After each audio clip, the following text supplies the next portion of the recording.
जय श्री राम। आइए प्रभु, अब सुनिए रामायण का वह स्वर्णिम अंतिम अध्याय, जहां वनवास की पीड़ा, युद्ध की विभीषिका और अधर्म के विनाश के बाद धर्म की अमर विजय के साथ रामराज्य की स्थापना होती है। ये वही कथा है जो युगों युगों तक आदर्श शासन का प्रतीक रही है। राम का अयोध्या लौटना और रामराज्य की स्थापना। रावण वध के बाद लंका में विभीषण का राज्याभिषेक हुआ।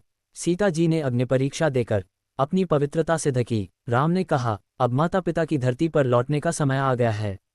विभीषण ने पुष्पक विमान ससम्मान श्रीराम को भेंट किया। पुष्पक विमान आकाश में उड़ चला। हनुमान, सुग्रीव, जामवंत और अंगद सब श्रीराम के साथ अयोध्या लौटे। पुष्पक में बैठी सीता माँ ने नीचे देखा। जहां जहां से वे गुजरते, धरती पर लोग उनके दर्शन को उमड़ पड़ते थे।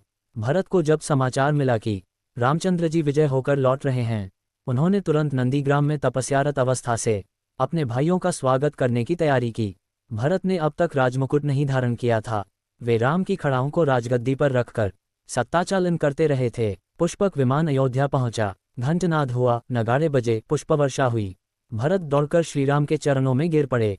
राम ने भरत को उठाकर हृदय से लगाया। दोनों भाइयों के नेत्रों से अश्रुधारा बह रही थी।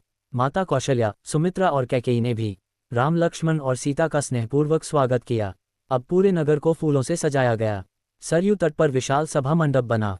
ऋषि वशिष्ठ ने वैदिक मंत्रों से राम का राज्याभिषेक संपन्न करवाया। राम ने केशवर्ण, चंदन और रत्न मुकुट धारण किया। सीता माँ ने राजमहिषी का अलंकार पहना। हनुमान को श्रीराम ने प्रेमपूर्वक कहा, हे मारुति नंदन, तू सदा मेरी कथा को संसार में कहता रहेगा। विभीषण, सुग्रीव, अंगद और जामवंत ने राज्याभिषेक में अपनी सेवाएं दीं। पूरा अयोध्या नगर जय श्री राम से गूंज उठा। अब रामराज्य का स्वर्ण युग आरंभ हुआ, जहां कोई दुखी न था, कोई रोगी न था। धरती पर हरियाली थी, नदियां निर्मल थीं। धर्म, न्याय और करुणा का राजपथ था। रामराज्य युगों युगों तक आदर्श बना रहा। श्रीराम ने वनवास में कष्ट झेलकर धर्म को सुरक्षित रखा। रावण जैसे महाबली को पराजित कर अहंकार को मिटाया।